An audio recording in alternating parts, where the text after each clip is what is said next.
Hello and welcome to the Mindset Coach podcast, the show where coaches and coaches-to-be tune in to learn how to integrate mindset coaching tools and neuroscience-based techniques into their practice and grow and scale a coaching business they love.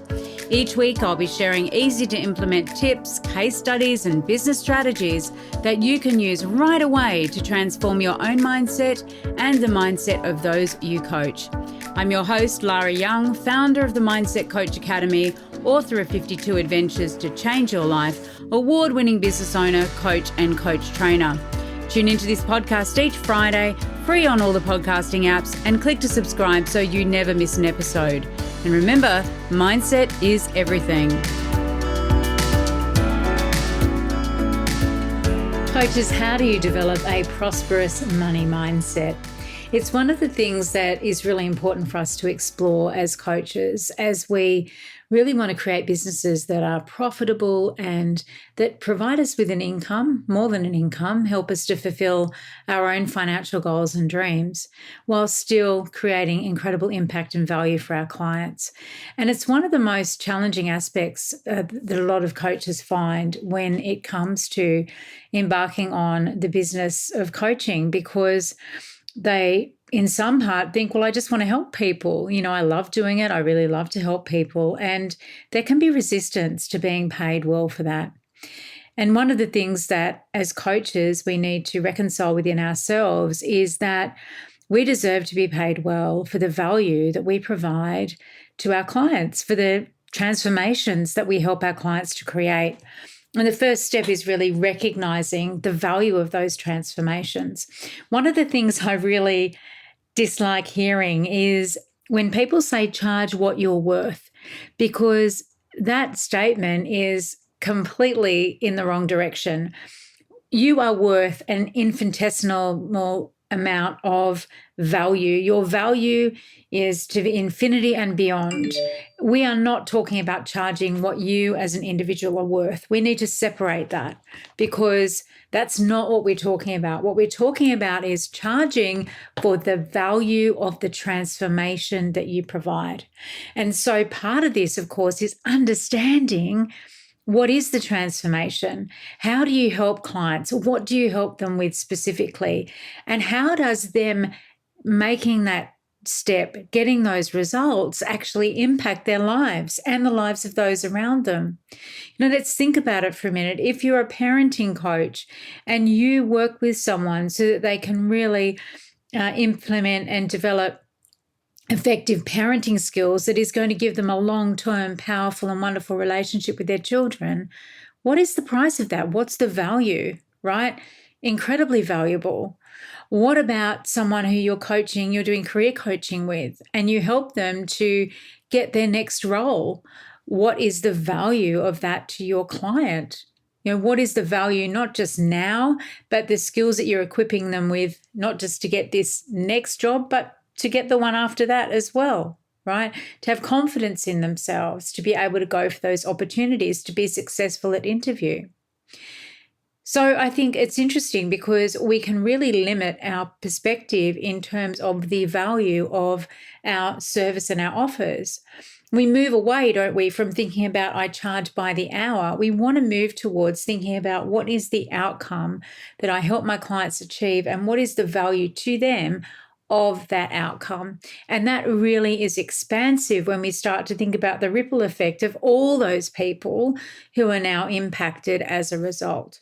You know, if you're a dating coach and you coach people who are recently single after divorce, they've got children, for example, and you coach them in terms of finding another loving relationship, you know, perhaps getting married again, then that coaching, that result, that confidence that that individual has now, the result ultimately to be in another relationship, then doesn't just impact that person. It impacts their new partner, their new partner's children, if they've got children, their children.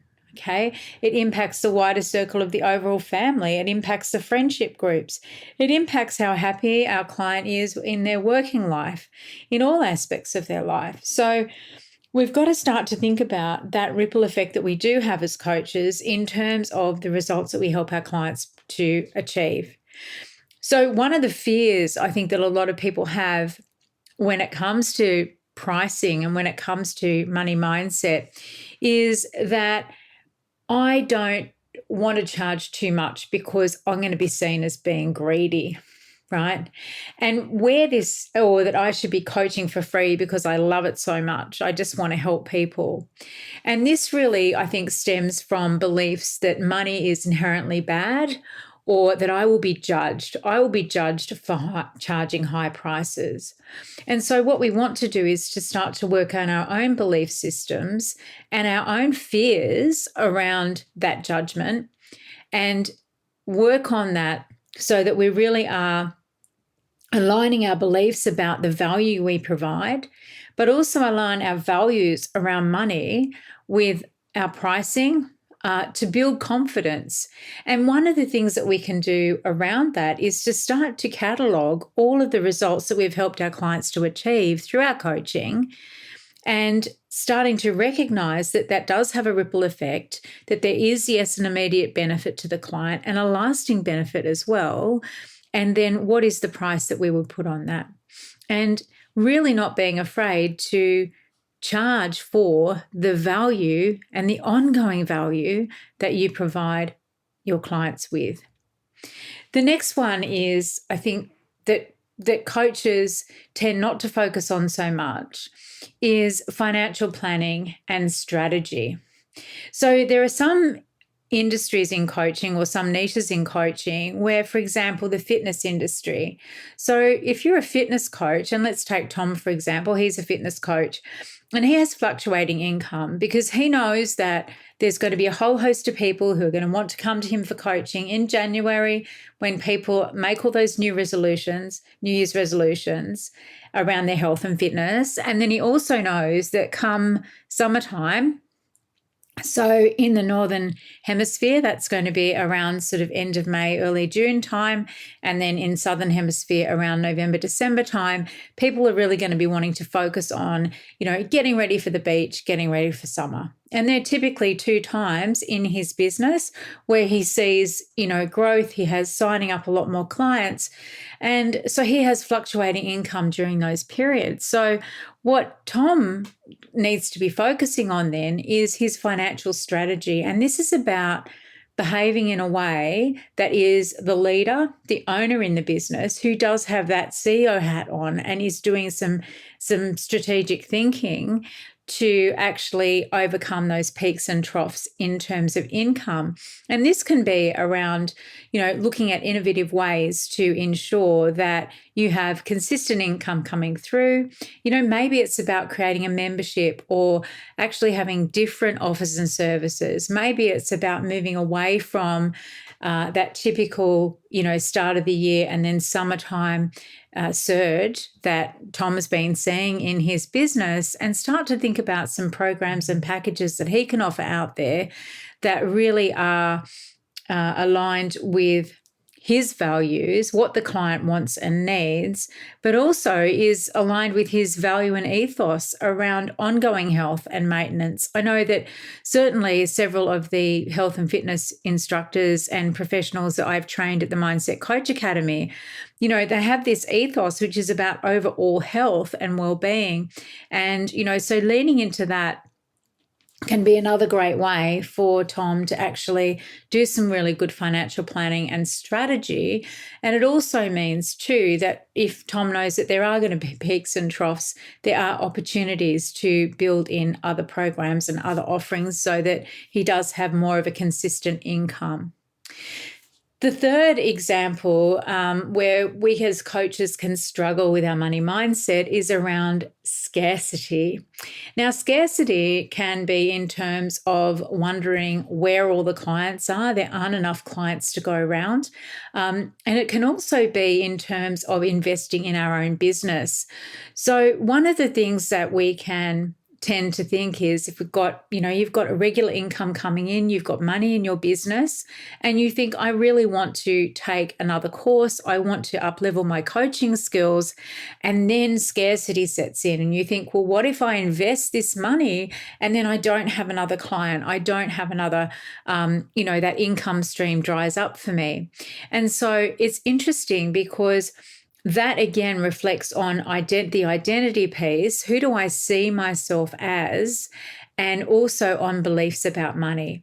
And so really starting to think about the long-term gain from investments in yourself, in your business, and really thinking about and believing in yourself and your ability to keep getting clients, right? If you've been onboarding clients in your coaching practice thus far, and that's been working really well for you, there is no reason that would not continue. And of course, you want to be a strategic CEO in your business.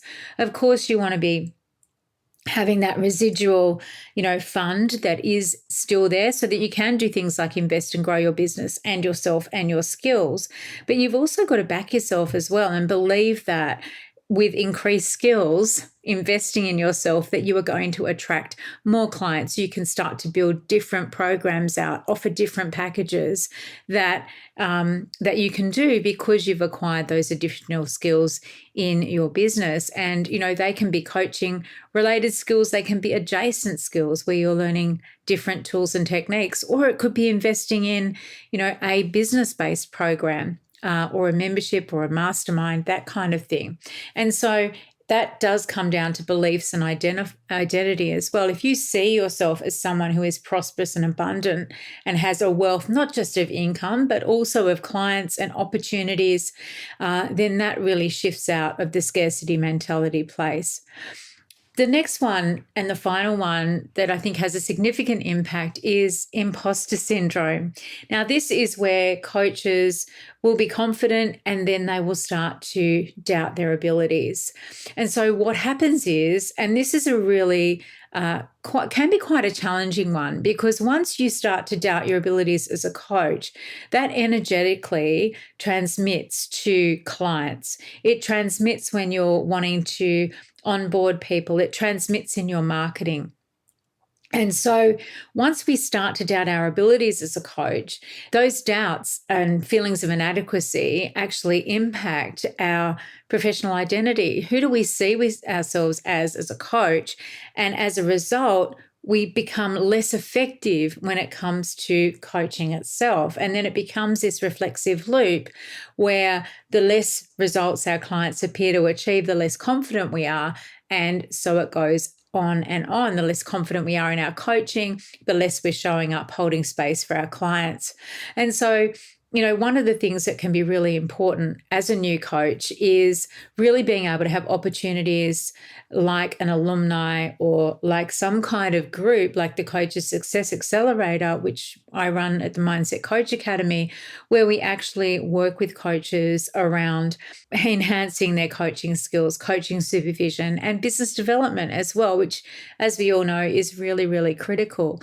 So, that can be quite a big one. And I think when you slip into those moments of self-doubt as a coach, it is really important to recognize them, recognize those feelings of inadequacy, and then to actually show yourself the evidence to the contrary, right? All those clients that you have served and worked with. And if you're brand new and you haven't coached anyone before, then start by practicing coaching. Start by working with people, friends and family initially. Start by getting small packages out there. And because the way that you build confidence as a coach, and we've got an episode entirely on this, is to actually coach, which is why at the Mindset Coach certification, of course, we actually teach you to coach by coaching.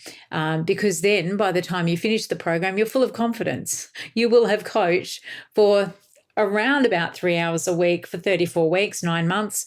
And so you have got a lot of coaching hours, a lot of experience under your belt, which again makes you confident and definitely makes you feel more than adequate as a coach to help your clients to achieve real and lasting transformation. Want to learn more about how you can become a certified mindset coach? Head on over to our website, www.mindsetcoachacademy.com/coach certification, and you'll find all the information that you need, along with a button to book a call with me to talk about how you can become the best coach you can be. So what do we want to do in terms of our money mindset and our relationship with money when it comes to coaching and running our coaching business? And I think the first one is that you want to make sure that you really do, as I said earlier, understand the value of the transformation. Now, this is an exercise that I want you to sit down and do. I want you to really think about it. This is the coaching I offer. This is the outcome I help my clients achieve. And this is the value to them, to their family, to their friends, to the wider community, to their workplace. Just mind map it out and think about all those different areas where your client operates. What are all the benefits? What's the value? So let's think about this for a moment. If you are a fitness coach, you're working with someone who is lacking confidence because they have put on a little bit of weight and they feel really uncomfortable about it. You're working with them to help them to shift that weight, to become more energetic. Then that's about helping them to become more confident in themselves. So say, for example, if they did want to go for a job interview or, go start dating, they may have had this limiting belief that I can't start that until I've lost weight. And that's common too, isn't it? People will have these beliefs that keep them stuck in procrastination. I can't do X until this happens. So I can't apply for that job until I've got more experience or more qualifications. I can't start dating again until I've got the perfect profile picture or until I've lost X weight. I can't start my own business until I've done 6 courses, got 6 degrees, I've got my office set up perfectly with the lighting correct, I've got my logo. That's a pretty famous one, isn't it? So there's all these I can't start untils. So if you're a coach who's working with someone who has that belief, I can't start dating until I've lost X amount of weight, and you're helping them with that outcome, right? You're not just helping them with that. You are helping them to build their confidence. That confidence isn't just going to be directed towards dating. That is going to be confidence around all the other relationships in their lives, all around the conversations that they may need to have at work. It is going to have a ripple effect out, a really positive ripple effect in terms of the impact on that client's life. Now, if they've got a whole wardrobe full of clothes that they weren't fitting into previously, you've just saved them a whole lot of money, right? If they have got a friendship group where they want to start going maybe on a hiking holiday or something like that, and you've helped to improve their fitness, where previously maybe they would have said no, now they're really confident in saying, yes, I'm absolutely going to join into that activity. And so we can see it helps exponentially. It's not just that outcome, it's the exponential value of that outcome. So I really want you to start to think about it. Think about your specific niche. How do you help people? What is the outcome? And then what is the result of all of that? Let's think about, for example, if you are a social media coach who helps people to become visible online by creating reels, for example. So in working with that client, you're not just teaching them about how to, create effective reels, use the software, the topics that they can be talking about that are of interest to their client, or how to, show up on video so that they're engaging and that their clients really get to know them. Because the end game, of course, is that they're attracting clients in. Those people are then going to, at some point, they get into their world, and then at some point they may sign up to their newsletter, a free offering, a lead magnet. And then from there, ultimately, they will become clients, right? So you've helped them to do that thing. So you've helped them to expand their confidence again. You've helped them to expand their network. You've helped them to expand their net worth by actually, expanding their network, getting more clients on board. But that doesn't stop there, because what it also does is they can now show up much more confidently and visibly in other areas of their lives as well. So whether that's with their family or friends, or in their, maybe they've got a side job, all those different areas, they can become and show up as much more confident. So think about that. Think about, this is the outcome, and this is the ripple effect of this outcome when you're starting to think about how much is the worth, the value to my client of the transformation that I help them to achieve. The next one is to start to do some strategic financial planning. I want you to sit down with a year-long calendar, or 18 months even, and just work out month by month what are the streams of revenue that you have coming in. What are you predicting your revenue to be? Go back through your past financial reports. Go back and do your year-end report from last year. Have a look at it. Examine, are there any peaks and troughs? Go into Stripe, go into PayPal, whatever you use as your payment processor. Go and have a look. Align that with your bank accounts. Where do you tend to have those peaks and troughs in your business? That is a great indicator of where you can maybe start to think about what are the things, the programs, the services, the offerings that I'm going to be putting out there that can really fill those peaks and troughs in my business. And get creative with this, okay? Always have some kind of financial goal in your business, whether it's monthly, weekly, daily, yearly, whatever it is, and make sure that you're always tracking that. Because as responsible CEOs, custodians of our businesses, we are also often, the CFO as well, and we need to be really conscious of our profit, expenditure, and all of those financial metrics so that we can achieve our financial goals, and so that we can really be accelerating in terms of where the money is generated in our business, what works well, what doesn't work well, what sells, what doesn't, and then really be able to, create generational wealth, long-term wealth for ourselves in our coaching businesses. The next one is cultivating an abundance mindset. So we really want to shift from scarcity mindset, which is, where are the clients? There are no clients. If I spend this now, then I won't get it back, to an abundance mindset, which is basically that there is always more. There are always more clients. There is always more money. There are always more opportunities. And when we do that, as we know, we're activating our unconscious mind and our subconscious mind to look for those opportunities. We are activating our reticular activation system, which will go out and start to search for those opportunities for us. We can also start to internalize abundance. We can start to look for abundance in the trees, the leaves on the trees, the grass on the ground, the grains of sands that there are on the beach. I live quite by the beach. It's often a very powerful reminder for me. I just go for a walk on the beach. I feel the grains of sand beneath my feet, and I just say, thank you, thank you, thank you. Because I know that in the same way that our earth is abundant, we too are abundant, and there is abundance available for us all the time, everywhere. We only have to realize that, let go, relax. Of course, we're still doing all the strategic business things, right?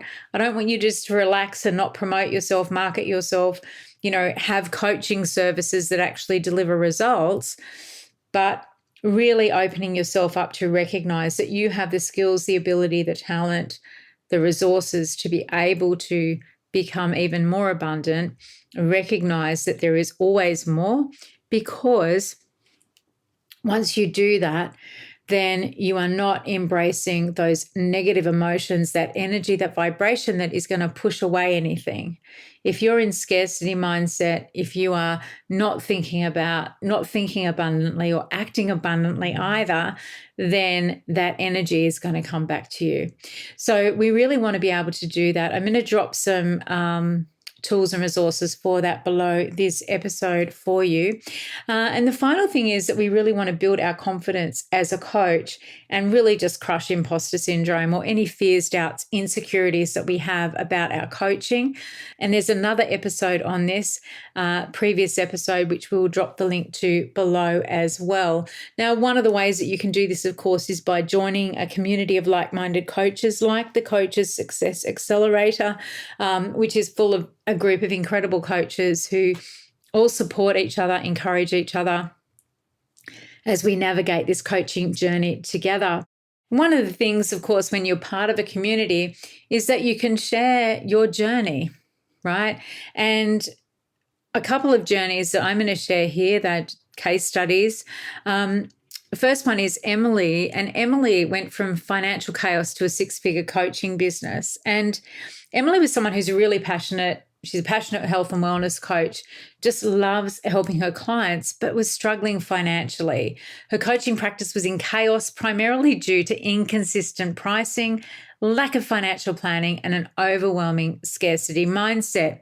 So what was happening was that Emily had inconsistent pricing. She was undervaluing her services, and she feared that higher prices would deter clients.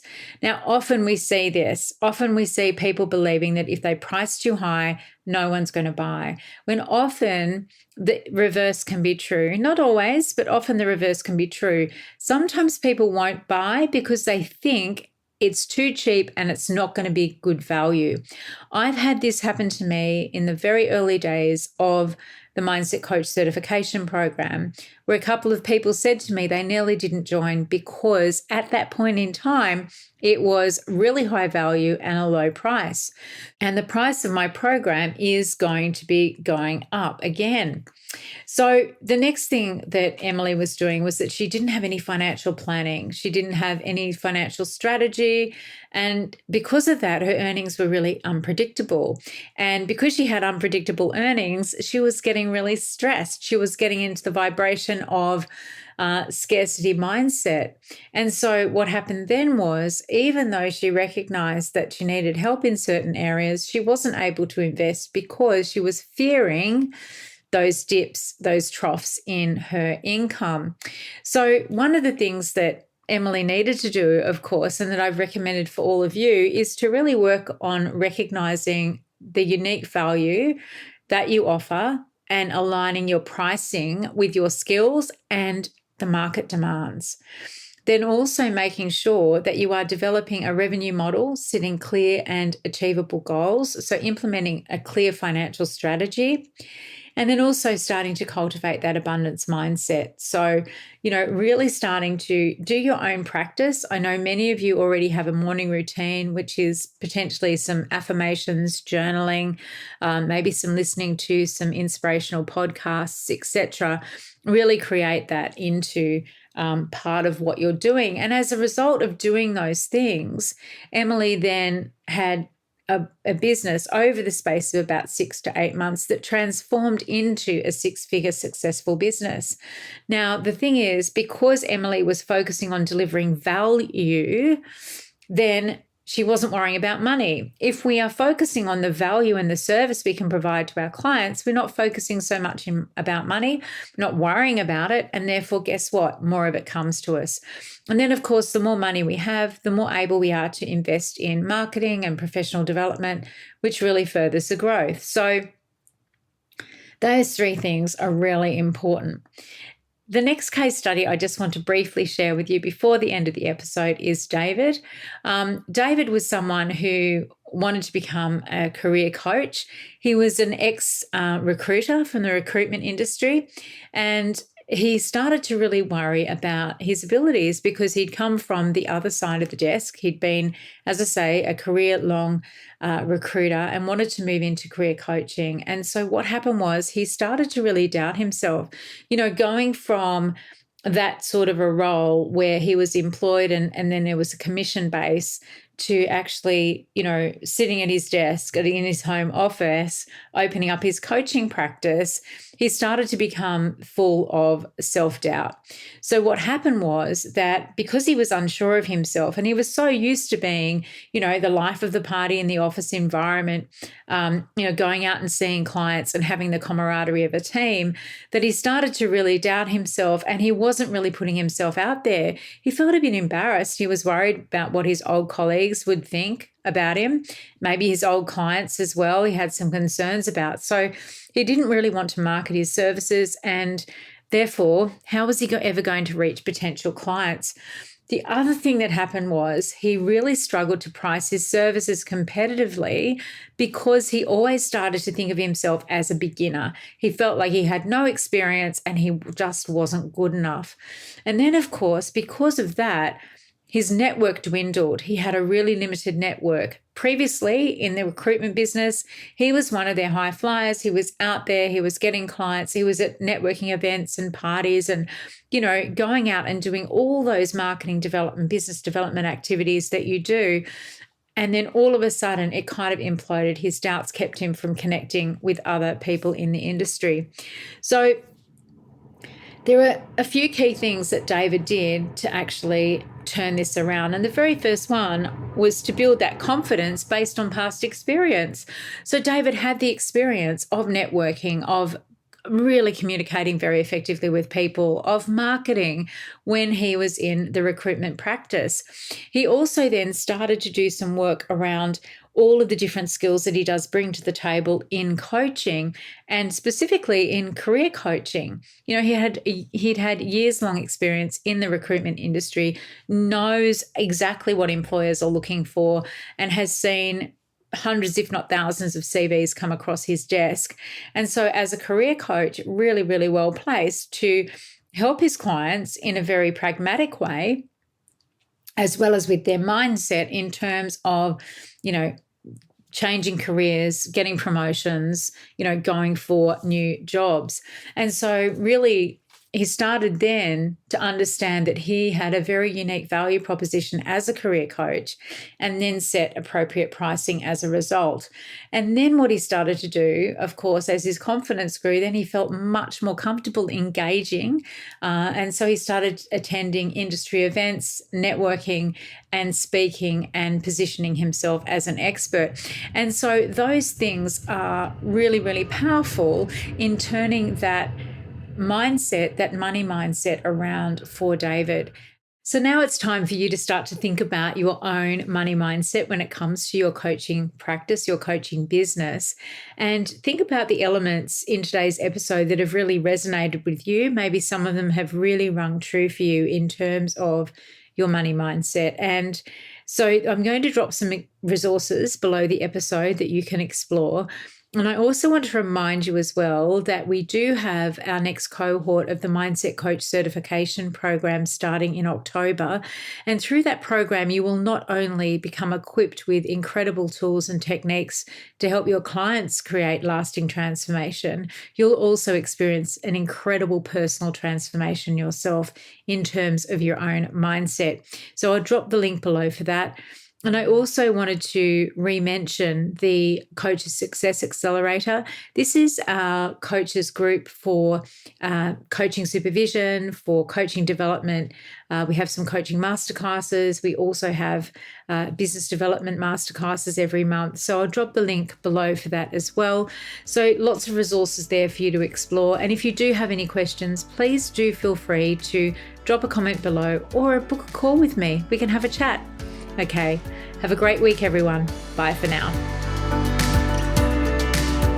Well, that wraps up this week's episode of the Mindset Coach podcast. Remember to join us next week for another episode, and subscribe on iTunes. Leave us a review if you've loved it. Share it with your friends. And I really look forward to learning how you're implementing the tools and techniques that you're learning here. Mindset is everything.